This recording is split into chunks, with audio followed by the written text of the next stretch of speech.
يسعد أوقاتكم وأهلا وسهلا فيكم بفيديو جديد. وصفتنا لليوم المعروك. إذا حبيتوا الفيديو حطوا لايك واشتركوا بالقناة ويلا نبلش. للمقادير عنا كيلو طحين، ملعقة كبيرة خميرة، ملعقة سكر، نصف كاسة زيت، كاسة سكر، بيضتين، 50 غرام زبدة، ملعقة صغيرة محلب، ظرف فانيلا وظرف بيكنج بودر. نزلنا الخميرة والسكر بنص كاسة مي فاترة وبحرك وبغطيها لمدة 10 دقايق.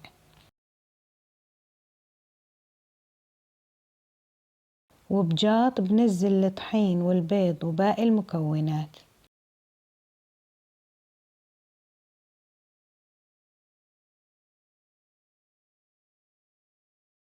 وبالتدريج بضيف كاسة ونص حليب فاتر وبعجن، وبنزل الخميرة.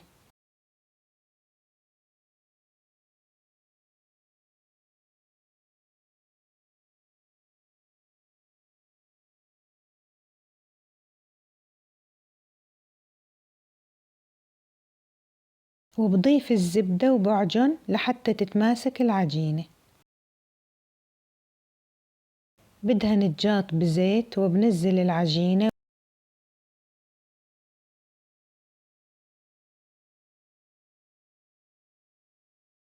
وبغطيها لمدة ساعة لحتى تختمر. وهيك شكلها بعد ما اختمرت. بفضي الهوا منها وبفردها بهذا الشكل. وبقطع العجينة وبكورها بهي الطريقة.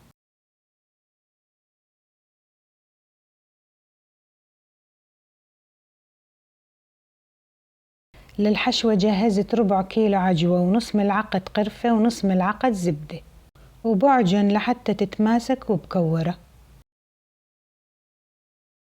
بدهن زيت على الطاولة وببلش افرد العجينة لمستطيل.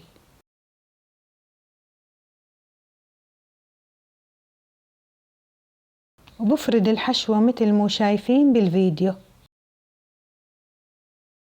وبلفها بهذا الشكل.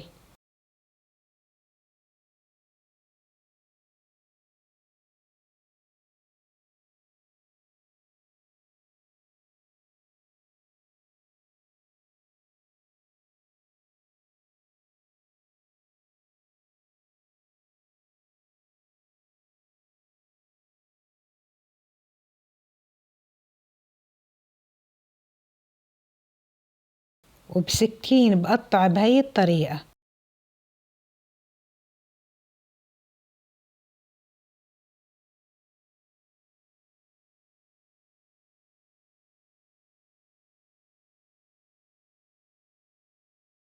وبسكر الأطراف.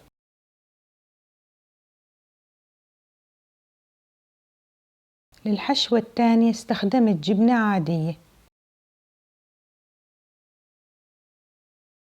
ورشيت حبة البركة وأوريجانو، وبشكلها بهي الطريقة.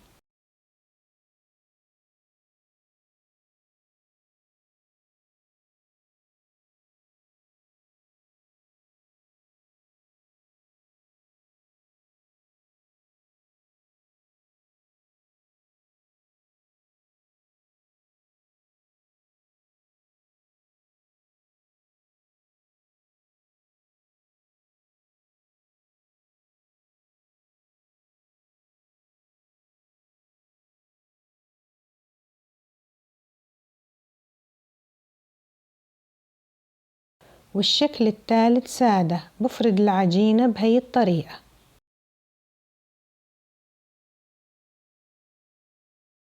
وبنزلها بالصينية وبتركها تختمر لمدة ساعة. بعد ما اختمرت بدهنها بالبيض والحليب، وبرش فوقها سمسم.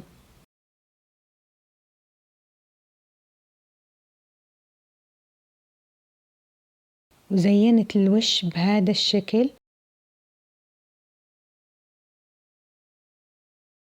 ودهنته بالبيض ورشيت سمسم وحبة البركة.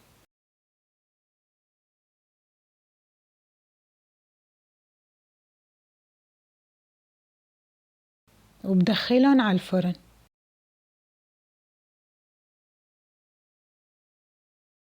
وهيك صار المعروك جاهز، هش وطري وكتير طيب، إن شاء الله يعجبكن وصحتين وهنا.